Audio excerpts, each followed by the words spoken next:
Assalamualaikum warahmatullahi wabarakatuh. Bertemu kembali di channel Kang Ipul Official. Bagaimana kabar teman-teman semuanya? Mudah-mudahan dalam keadaan sehat walafiat. Terutama bagi rekan-rekan, terkhusus ini adalah rekan-rekan guru yang ada di seluruh Indonesia yang sedang menunggu informasi tentang pengadaan atau seleksi P3K guru yang terkhusus untuk guru di tahun 2022 ini, yang kita tunggu-tunggu mekanismenya, apakah dilanjutkan di tahap 2 dengan mekanisme yang sama seperti tahap 1 dan 2 di tahun 2021, dan apakah mekanisme dan segala aturannya juga berbeda di tahun 2022 ini. Tentunya informasi ini akan kita sampaikan secara lebih lengkap dan lebih dalam serta detail. Akan tetapi sebelum lanjut untuk informasi kali ini, marilah teman-teman dukung channel ini dengan subscribe, komen, like, dan share sehingga channel ini dapat lebih berkembang dan terus memberikan informasi-informasi terbaru terkini terkait P3K Guru. Baiklah teman-teman semuanya, pada kesempatan kali ini di channel Kang Ipul Official, saya akan menyampaikan informasi penting terkait adanya edaran untuk persiapan pelaksanaan seleksi P3K Guru tahun 2022 ini. Dan tentunya informasi ini langsung saya kutip dari lampiran Permen Pan RB nomor 20 tahun 2022 yang baru diterbitkan pada bulan Mei yang lalu. Dan ini adalah informasi yang akurat bagi teman-teman untuk mempersiapkan diri mengikuti seleksi P3K Guru tahun 2022 ini. Nah, baiklah teman-teman semuanya, langsung saja kita masuk kepada lampirannya ya, tentang Peraturan Menteri Pendayagunaan Aparatur Negara dan Reformasi Birokrasi Republik Indonesia nomor 20 tahun 2022. Dan tentunya marilah simak informasi ini secara lebih lengkap ya. Bagi teman-teman semuanya juga nanti saya siapkan file downloadnya juga pada deskripsi di video ini. Silahkan teman-teman nanti bagi yang belum puas, silahkan teman-teman download dan teman-teman baca serta pelajari sendiri dengan mungkin waktu yang lebih banyak sehingga teman-teman tidak gagal paham untuk memahami informasi ini dan lebih siap untuk mempersiapkan diri mengikuti seleksi P3K Guru tahun 2022 ini. Baiklah teman-teman, kita lanjut. Ini Permenpan RB ini nomor 20 tahun 2022 tentang pengadaan pegawai pemerintah dengan perjanjian kerja untuk jabatan fungsional guru pada instansi daerah tahun 2022. Nah, ini teman-teman bisa baca pembukaan atau mukadimahnya secara lebih jelas nanti ya. Saya hanya membaca hal-hal yang mungkin penting yang dapat kita ambil, kita gali informasinya sehingga teman-teman bisa mempersiapkan diri dengan lebih baik lagi. Nah, ini menimbang bahwa untuk memenuhi kebutuhan dan mendorong peningkatan profesionalisme guru di satuan pendidikan yang diselenggarakan oleh instansi daerah, perlu mengatur pengadaan pegawai pemerintah dengan perjanjian kerja untuk jabatan fungsional guru pada instansi daerah tahun 2022 secara nasional. Nah, untuk Permenpan RB ini lebih mengatur spesifik pada pengadaan P3K ya, jabatan fungsional guru. Ini diatur melalui Permenpan RB ini. Jadi ini adalah Permenpan RB yang memang khusus mengatur untuk pengadaan P3K guru. Jadi yang non guru nanti mungkin ada regulasi atau mekanisme tersendiri. Oke, baiklah teman-teman, bahwa Peraturan Menteri Pendayagunaan Aparatur Negara dan Reformasi Birokrasi nomor 28 tahun 2021 tentang pegawai pemerintah dengan perjanjian kerja untuk jabatan fungsional guru pada instansi daerah tahun 2021 yang kemarin sudah tidak sesuai dengan perkembangan hukum sehingga perlu diganti. Nah, ini diganti, baru keluarlah Permenpan RB yang terbaru yaitu nomor 20 tahun 2022. Baiklah teman-teman semuanya, kita lanjut kepada hal mungkin lebih pokoknya lagi. Ini teman-teman, untuk pembukaannya ini silakan nanti dibaca-baca kembali ya untuk lebih jelasnya lagi. Ini menetapkan Peraturan Menteri Pendayagunaan Aparatur Negara dan Reformasi Birokrasi tentang pengadaan pegawai pemerintah dengan perjanjian kerja untuk jabatan fungsional guru. Jadi khusus pada gurunya saja pada instansi daerah tahun 2022. Kita lihat pada bab 1 ada ketentuan umum, itu pasal 1 dalam peraturan menteri ini yang dimaksud dengan aparatur sipil negara. Jadi teman-teman nanti bisa dibaca-baca kembali ini tentang pengertian ASN ya, ASN, lalu P3K, lalu jabatan fungsional itu disingkat jadi JF ya, sekelompok jabatan berisi fungsional dan tugas berkaitan dengan pelayanan fungsional yang berdasarkan pada keahlian dan keterampilan tertentu. Lalu ini pengertian-pengertiannya teman-teman nanti bisa baca. Instansi daerah itu apa, lalu pejabat pembina kepegawaian yang selanjutnya disingkat PPK, dan ini juga masih sama dengan pengertian-pengertian pada Permen-Pan RB sebelumnya, yaitu tahun 2021. Dan nanti kita lihat sekali di sini apakah perbedaannya yang kita bisa menjadikan acuan untuk bagi teman-teman mempersiapkan diri lebih baik lagi. Lalu kompetensi teknis juga sama seperti yang Permen-Pan RB sebelumnya, kompetensi manajerial, kompetensi sosial kultural dan pengetahuan, lalu CAT ya. Ini pengertian-pengertian, silakan teman-teman nanti baca. Nilai ambang batas, masa sangga. Tentu teman-teman yang sudah melaksanakan seleksi tahap 1 dan tahap 2 tentunya sudah lebih mengerti lebih dalam lagi tentang pengertian-pengertian ini. Itu sama dengan yang Permen-Pan RB yang lalu pada tahun yang diberlakukan pada tahun 2021. Jadi kita lebih langsung kita bahas kepada hal yang memang betul-betul membedakan dari Permen-Pan RB yang lalu. Oke, baiklah teman-teman, kita lanjut saja. Kita lihat pada pasal 2, itu pengadaan P3K jabatan fungsional guru pada instansi daerah tahun 2022 untuk merekrut guru ahli pertama. Jadi ini adalah Permen-Pan RB yang khusus untuk pengadaan P3K khusus untuk guru pada tahun 2022 ini. Kita lanjut ke pasal 3, pengadaan P3K jabatan fungsional guru dilaksanakan berdasarkan prinsip kompetitif, adil, objektif, transparan, bersih dari praktik korupsi, kolusi dan nepotisme, dan tidak dipungut biaya. Ini juga sama seperti pelaksanaan yang lalu. Lalu pada bab 2 itu kategori dan persyaratan pelamar. Pasal 4, pelamar dapat melamar sebagai P3K jabatan fungsional guru pada instansi daerah tahun 2022 terdiri atas kategori. Yang pertama pelamar prioritas dan yang kedua pelamar umum. Nanti ada penjelasannya di sini apakah itu pelamar prioritas yang bagaimana, lalu pelamar umumnya juga bagaimana, apakah tetap sama seperti yang di tahap 1 dan tahap 2. Nah, tentunya nanti kita lihat penjelasannya di sini. Lalu pada pasal 5, pelamar prioritas sebagaimana dimaksud pada pasal 4 huruf A terdiri atas prioritas 1, prioritas 2 dan prioritas 3. Nah, di sini langsung dijelaskan apa itu prioritas 1. Ini pada pelamar prioritas 1 sebagaimana dimaksud pada ayat 1 huruf A terdiri atas yang pertama tenaga honorer K2 yang memenuhi nilai ambang batas pada seleksi P3K jabatan fungsional guru tahun 2021. Nah, ternyata hasil dari tahap 1 ya itu tahap 1 dan 2 pada tahun 2021 kemarin juga masih digunakan pada seleksi pelamar prioritas 1 di tahun 2022 ini. Jadi teman-teman jangan khawatir apakah nilai yang dulu sudah melewati ambang batas tidak digunakan. Nah, ternyata di sini juga masih digunakan dan diteruskan. Lalu yang kedua, guru non ASN yang memenuhi nilai ambang batas pada seleksi P3K jabatan fungsional guru tahun 2021. Nah, ini guru non ASN yang kemarin ketika ujian melewati ambang batas baik tahap 1 ataupun tahap 2. Lalu yang ketiga, lulusan PPG yang memenuhi nilai ambang batas pada seleksi P3K jabatan fungsional guru tahun 2021. Ini lulusan PBG, lalu serta yang di guru swasta memenuhi nilai ambang batas. Kata kuncinya berarti semua kategori pelamar yang kemarin pada 2021 yang melewati ambang batas ini masuk ke kategori 1, prioritas 1. Kita lihat pada prioritas 2 sebagaimana dimaksud pada ayat 1 huruf B merupakan tenaga honorer K2. Jadi sebagai pelamar prioritas 2 yaitu tenaga honorer K2. Lalu kita lihat pelamar prioritas 3 sebagaimana dimaksud pada ayat 1 huruf C merupakan guru non ASN di sekolah negeri yang terdaftar di Dapodik dan memiliki masa kerja paling rendah 3 tahun. Jadi bagi teman-teman yang memang sudah terdaftar di Dapodik lebih dari 3 tahun itu masuk di prioritas 3. Jadi tadi ada 3 prioritas, semoga teman-teman bisa memahaminya.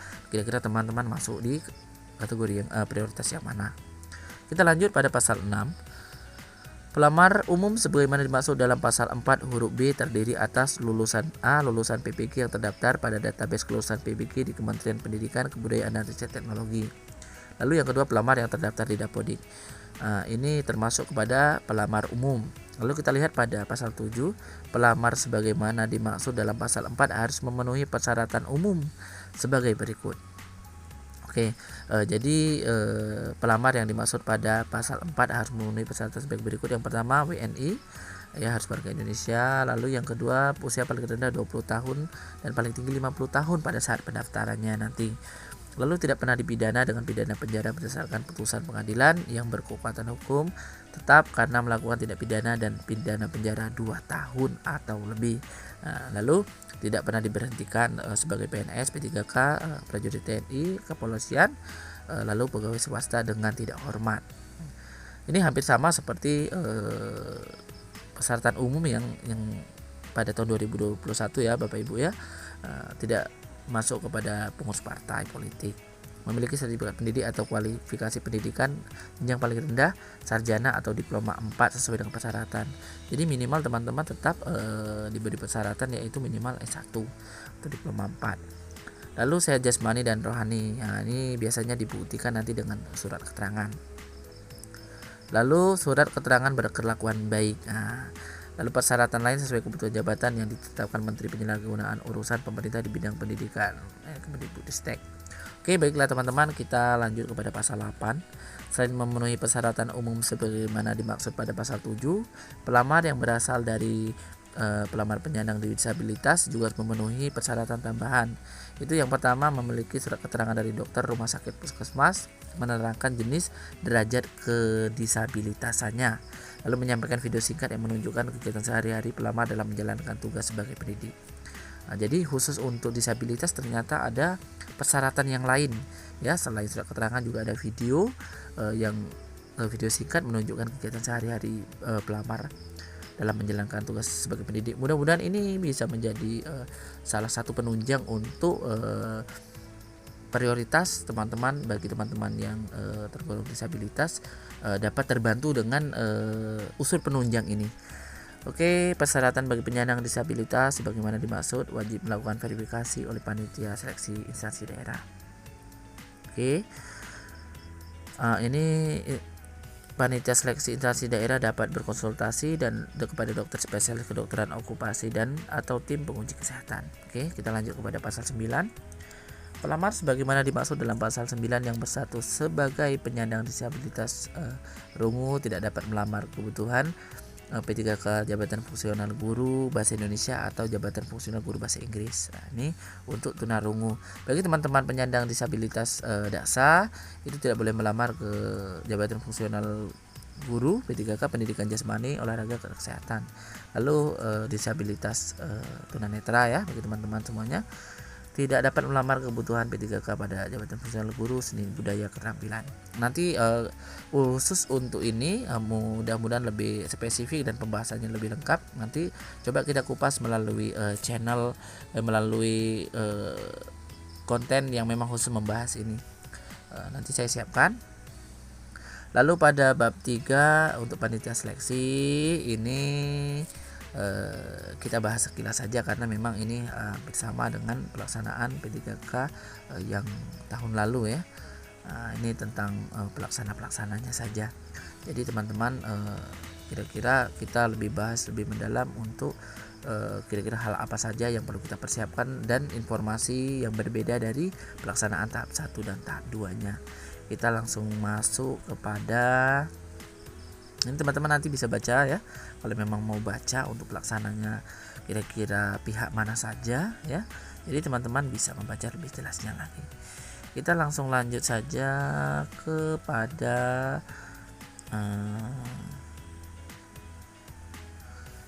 bagian ketiga, ini panitia seleksi P3K guru Kemendikbudristek. Oke. Ini pelaksanaan pengadaan P3K jabatan fungsional guru di instansi daerah tahun 2022 dilaksanakan. P3K seleksi panitia seleksi P3K jabatan fungsional guru Kemendikbudristek dan panitia seleksi daerah. Jadi teman-teman Ini tentang panitia pelaksana. Teman-teman nanti bisa baca lebih jelasnya lagi. Juga nanti di akhir video saya akan menyampaikan ringkasan atau hal poin-poin penting dari apa yang disampaikan ya, atau kandungan apa yang disampaikan, ataupun informasi penting apa yang disampaikan melalui Permenpan RB ini ya, yang baru juga dikeluarkan. Ini untuk tahapan pengadaan ya. Ini teman-teman juga bisa baca pasal 16, itu tahapan perencanaan, pengumuman lowongan, pelamaran dan seleksi, pengumuman hasil seleksi dan pengangkatan menjadi P3K. Nah, jadi teman-teman nanti bisa lihat step-stepnya. Jadi teman-teman bisa lebih siap lagi untuk mengikuti seleksi di 2022 ini. Oke.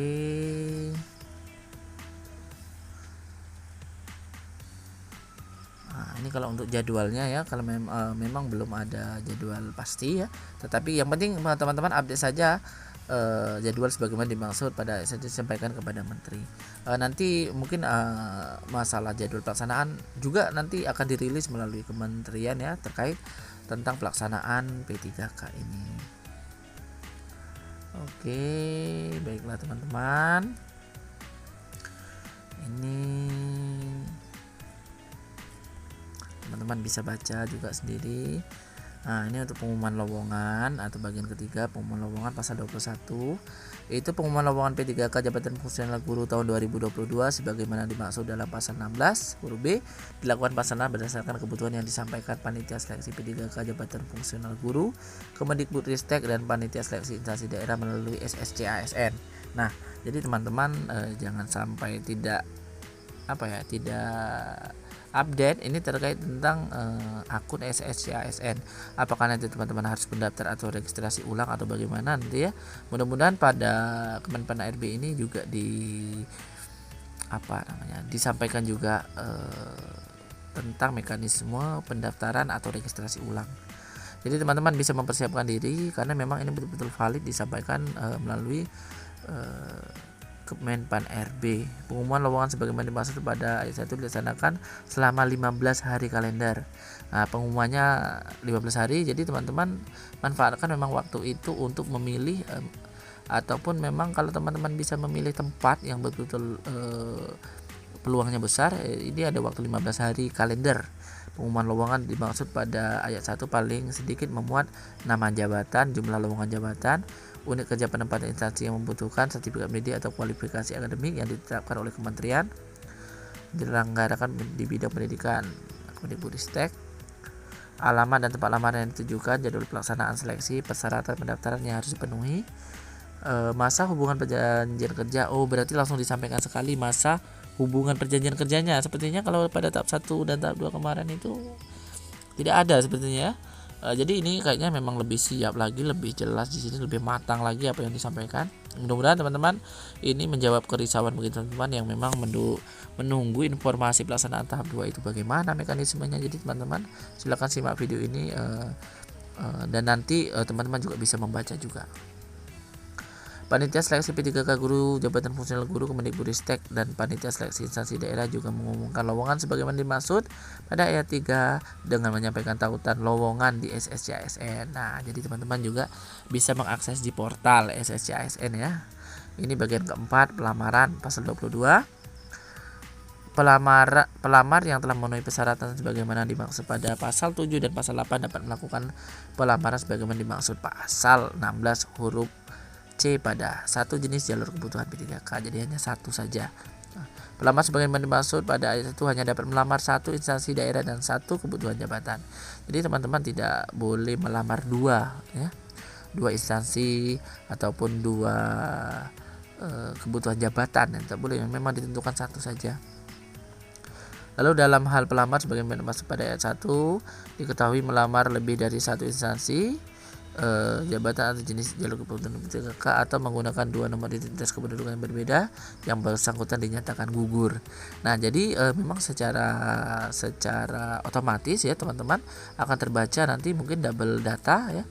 Itu memang langsung teman-teman dinyatakan gugur dua-duanya, tidak salah satunya saja. Ya, ini memang betul-betul teman-teman harus perhatikan bahwasanya memang teman-teman mengikuti mekanisme atau prosedur yang memang sudah ditetapkan. Jadi ini juga untuk kepentingan teman-teman semuanya. Ini seperti pelaksanaan yang tahun lalu ya, melalui sistem daring SCASN. Teman-teman membuat akun dan disertai dengan proses pengunggahan dokumen yang dipersyaratkan secara elektronik. Nah, jadi teman-teman berarti teman-teman harus dituntut untuk membuat akun baru sepertinya di sini ya, dan mengunggah dokumen. Dan pastikan usia teman-teman memang sudah masuk ya. Lalu pembuatan akun sebagaimana dimaksud pada ayat 1 hanya dapat dilakukan sebanyak 1 kali di awal pembukaan seleksi P3K Jabatan Fungsional Guru tahun 2022. Lalu pembuatan akun sebagaimana dimaksud pada ayat 1 dikecualikan bagi pelamar sebagai berikut. Yang pertama, pelamar prioritas 1 sebagaimana dimaksud dalam pasal 5 ayat 1 huruf A, dan pelamar yang telah memiliki akun pada seleksi tahun 2021. Ini sepertinya pembuatan akun sebagaimana dimaksud pada ayat 1 dikecualikan bagi pelamar sebagai berikut. Yang pertama, pelamar prioritas 1, yang kedua, pelamar yang telah memiliki akun pada seleksi tahun 2021. Sebenarnya pelamar sebagaimana dimaksud pada ayat 3 huruf B dapat melakukan pembaruan data. Ini pembaruan data. Jadi teman-teman tidak perlu membuat akun, akan tetapi mungkin teman-teman dibuat akun yang dulu teman-teman misalnya bagi teman-teman yang baru lulus PPG, di akun yang dulu tidak ada unggahan dokumen sertifikat pendidik, jadi teman-teman tinggal membarui data, mengupload sertifikat pendidik atau pendukung lainnya. Jadi ini memang tadi dijelaskan bahwasanya pembuatan akun dikecualikan untuk prioritas 1, lalu yang sudah punya akun di tahun 2021 teman-teman tinggal membarui datanya saja. Lalu pelamar yang telah memiliki akun sebagaimana dimaksud pada pasal 23 ayat 2 dapat melakukan pemilihan kebutuhan P3K Jabatan Fungsional Guru tahun 2022 yang dibuka lowongannya pada SSCASN. Jadi teman-teman sudah membuat akun dan membarui data. Bagi yang sudah punya akun, nanti memilih ulang informasi yang sudah disiapkan di SSCASN. Lalu bagian kelima, seleksi pada tahap paragraf 1 tahapan seleksi pasal 25 itu ada 2 tahap. Ini seleksi administrasi dan seleksi kompetensi. Oke, sepertinya hampir menyerupai yang lama kemarin ya. Kalau ini seleksi administrasi dicocokkan data sesuai tidak atau persyaratannya. Dengan administrasi sebagaimana dimaksud pada ayat 1 dilakukan oleh panitia seleksi instansi daerah. Jadi untuk dokumen yang diupload itu juga harus memenuhi syarat. Kalau memang tidak memenuhi syarat ya, teman-teman bisa jadi dinyatakan tidak lulus seleksi administrasi. Seperti contoh linearitasnya ya. Lalu pelamar yang telah diumumkan lulus seleksi administrasi bagaimana dimaksud ayat 2 mengikuti seleksi kompetensi. Nah, ini untuk kompetensi ini hampir sama juga seperti yang lama pasal 28. Ini untuk hasil administrasi diumumkan secara terbuka di portal SSCASN, lamar resmi ya. Di lamar resmi instansi daerah juga diumumkan di situ juga. Lalu pasal 29 seleksi administrasi bagi penyandang disabilitas dilakukan dengan menyesuaikan persyaratan di sebagaimana dimaksud pada pasal 89 untuk memastikan kesesuaian jabatan dengan jenis dan derajat kedisabilitasannya. Seperti tadi tunarungu ya, tunadaksa atau tunanetra, kira-kira apa saja yang bisa dipilih. Jadi teman-teman memang berdasarkan dengan mekanisme atau aturan yang sudah ditentukan melalui Kemenpan RB ini. Jadi bagi teman-teman yang masuk tergolong ke dalam disabilitas ya, teman-teman semuanya itu betul-betul tadi diperhatikan kira-kira yang tidak boleh dilamar jangan diambil ya, karena memang betul-betul itu menentukan teman-teman lolos ke administrasi tes administrasi ataupun tidak. Ini tentang masa sanggah, ini kurang lebih sama ya. Ini 3 hari sejak hasil seleksi administrasi diumumkan. Itu bagi pelamar yang merasa keberatan. Di masa sanggahnya juga sanggahan melalui SSCASN ini juga sama juga. Menolak atau menerima sanggahan ini sama juga dengan yang lama juga. Itu penjelasannya juga ada di video saya pada video sebelum seleksi P3K sebelumnya tentang sanggah. Ini seleksi kompetensi juga ada kompetensi teknis, manajerial, sosikultural, ini juga sama dengan yang tahun dulu ya. Lalu integritas, moralitas yang dilakukan dengan wawancara. Kalau tahun dulu wawancaranya melalui catatan ya, atau pertanyaan-pertanyaan yang kita tulis, jawaban dengan tulis.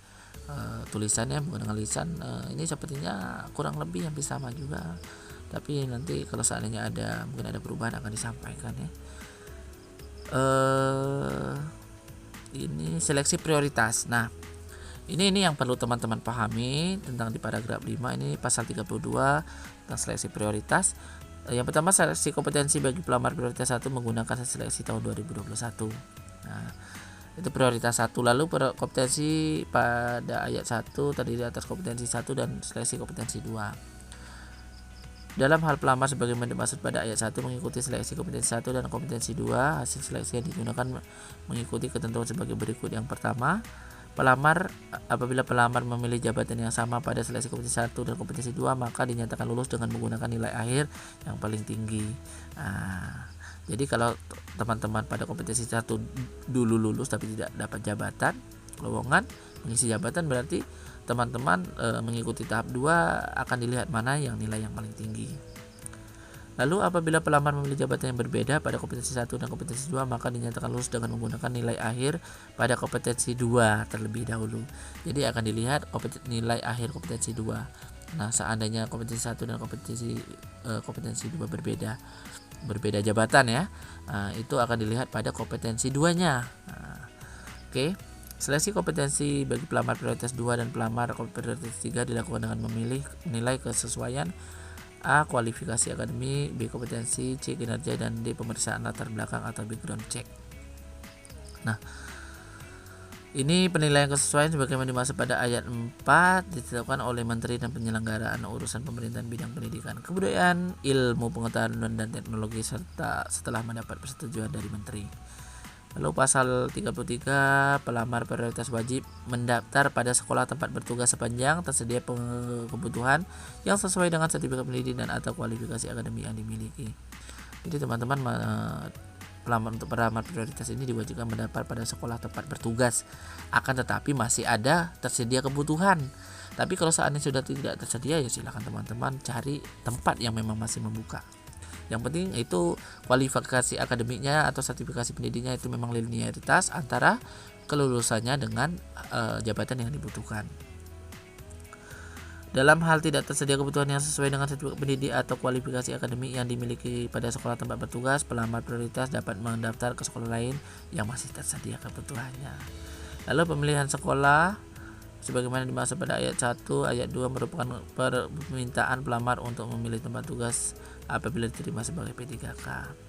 Lalu keputusan tempat bertugas sebagaimana dimaksud pada ayat 2 ditentukan oleh PPK berdasarkan rekomendasi dari Menteri yang menyelenggarakan urusan pemerintah di bidang pendidikan, kebudayaan, ilmu pengetahuan dan teknologi. Lalu paragraf ke-6, seleksi umum pasal 34. Nah, ini ANBK.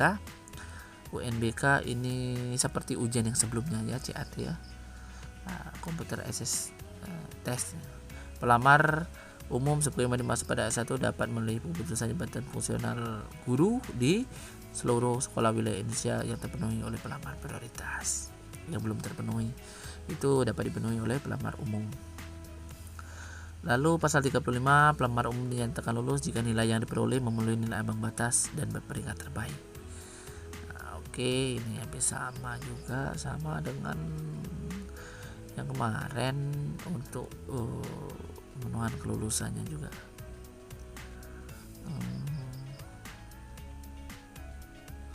Oke, pemenuhan kebutuhannya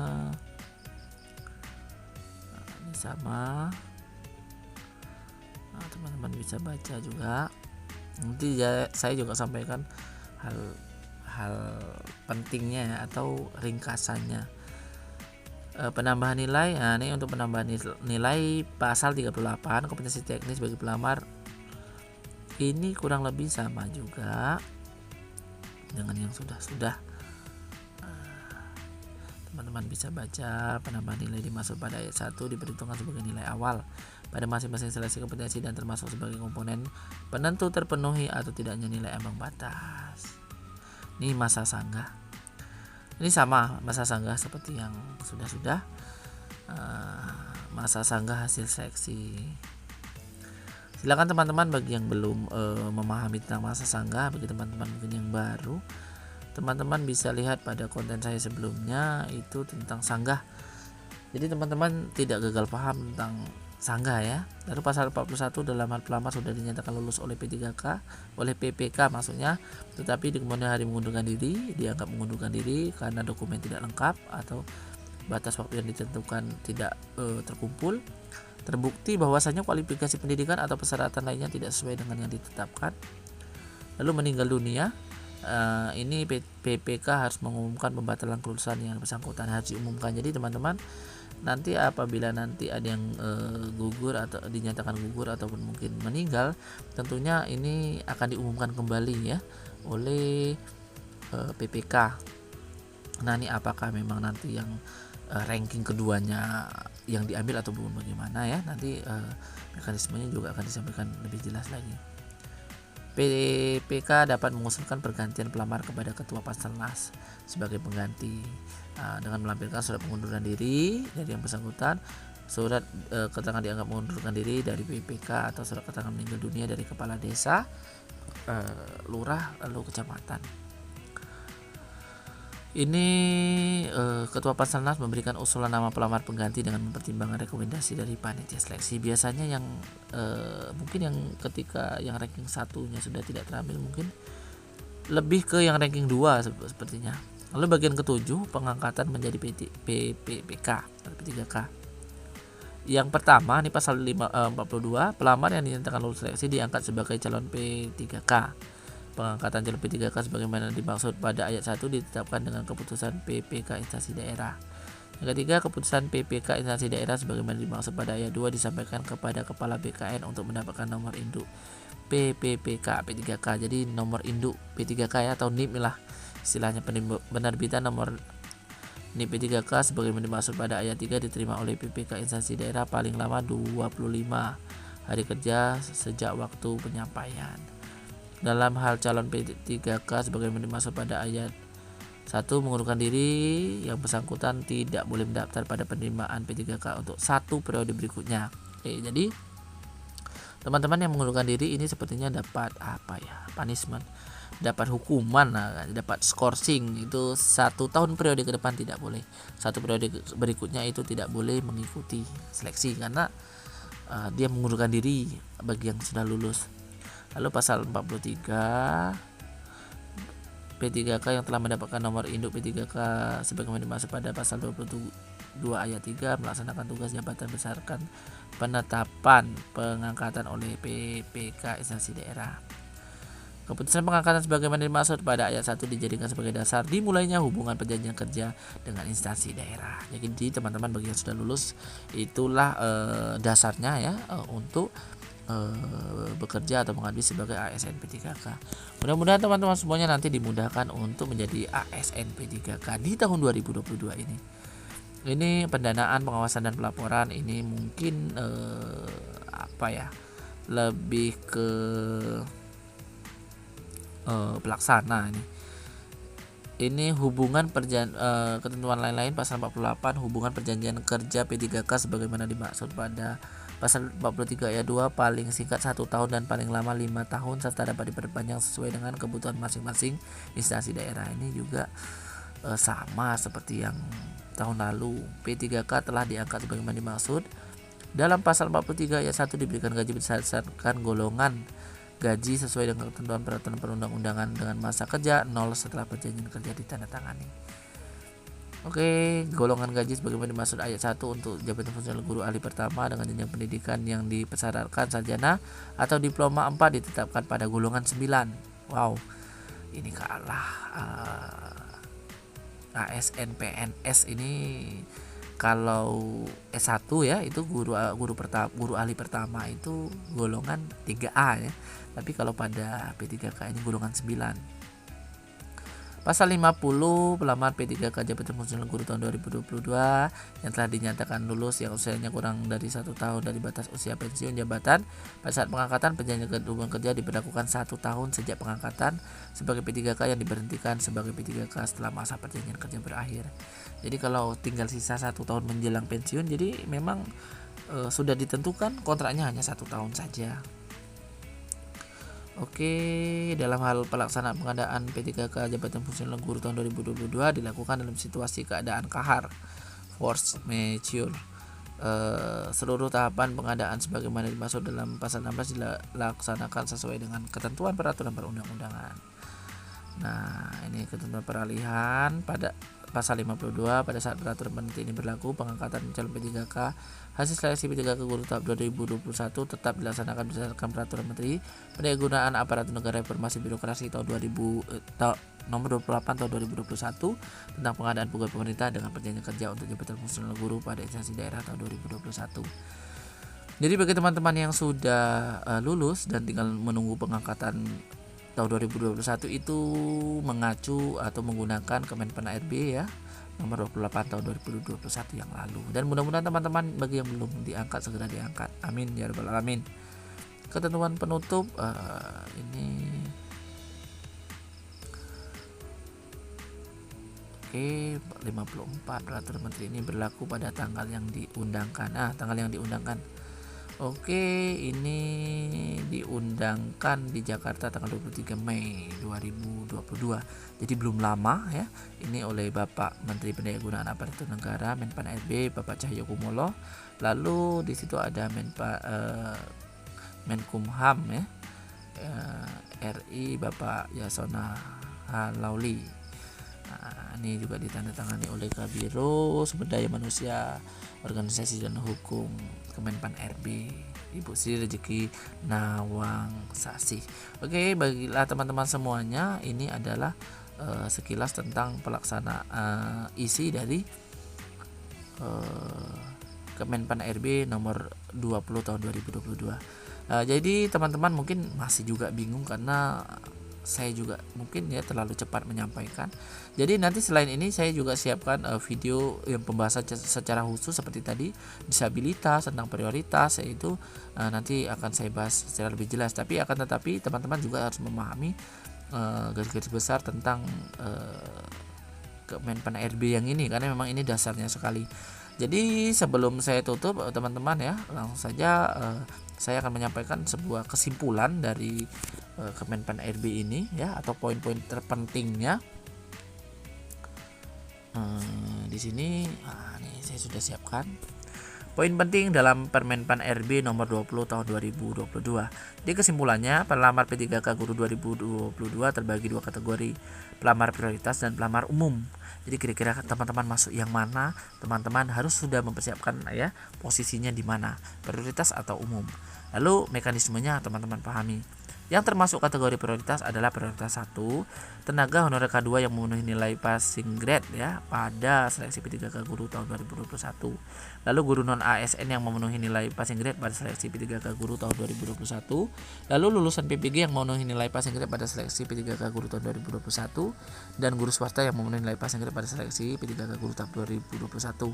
Jadi intinya kata kuncinya adalah bagi teman-teman yang mengikuti seleksi dan melewati passing grade atau ambang batas itu masuk ke kategori 1. Lalu kategori 2, prioritas 2, tenaga honorer K2. Itu prioritas 2, walaupun mungkin dia tidak melewati ambang batas. Karena tenaga honorer K2 kalau melewati ambang batas itu masuknya di prioritas 1. Lalu prioritas 3, guru non ASN di sekolah negeri yang terdaftar di Dapodik dan memiliki masa kerja paling rendah 3 tahun. Nah, ini prioritas 3 adalah guru non ASN yang berada di sekolah negeri dan terdaftar di Dapodik paling rendah 3 tahun. Kalau sebelum 3 tahun ini sepertinya tidak masuk ke dalam kategori prioritas 3. Lalu yang termasuk kategori umum adalah lulusan PPG yang terdaftar pada database kementerian dan memang belum pernah mengikuti sepertinya, ataupun lulusan PPG yang sudah mengikuti akan tetapi tidak melewati ambang batas. Lalu pelamar yang terdaftar di Dapodik. Lalu tahapan seleksinya, seleksi administrasi dilakukan oleh panitia seleksi daerah Panselda. Seleksi kompetensi untuk prioritas 1 menggunakan nilai hasil seleksi tahun 2021. Lalu untuk prioritas 2 dan 3 dilakukan dengan menilai kesesuaian. Yang pertama, kesesuaian kualifikasi akademik, kompetensi, kinerja, dan pemeriksaan latar belakang atau background check.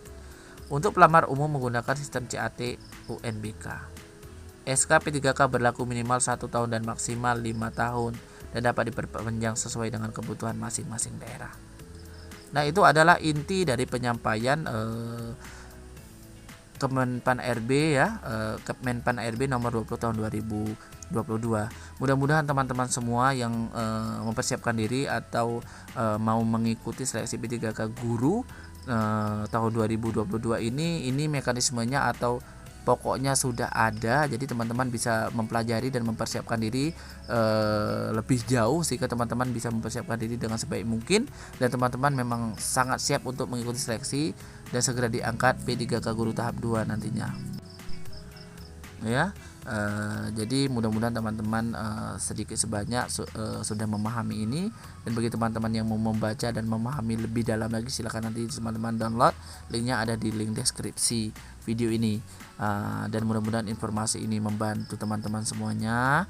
Terus dukung channel Kang Ipul Official dengan subscribe, komen, like, dan share sehingga channel ini dapat lebih berkembang dan terus memberikan informasi edukatif terkini terkait perkembangan P3K di tahun 2022 ini. Dan saya berharap mudah-mudahan teman-teman semuanya bisa lulus di tahun 2022 ini menjadi ASN P3K Republik Indonesia. Amin amin ya rabbal alamin. Bila teman-teman semuanya, sampai ketemu di konten selanjutnya, dan mudah-mudahan teman-teman sehat terus dan rezekinya lancar serta diluluskan menjadi ASN P3K. Akhirnya saya undur diri dan saya akhiri dengan wassalamualaikum warahmatullahi wabarakatuh.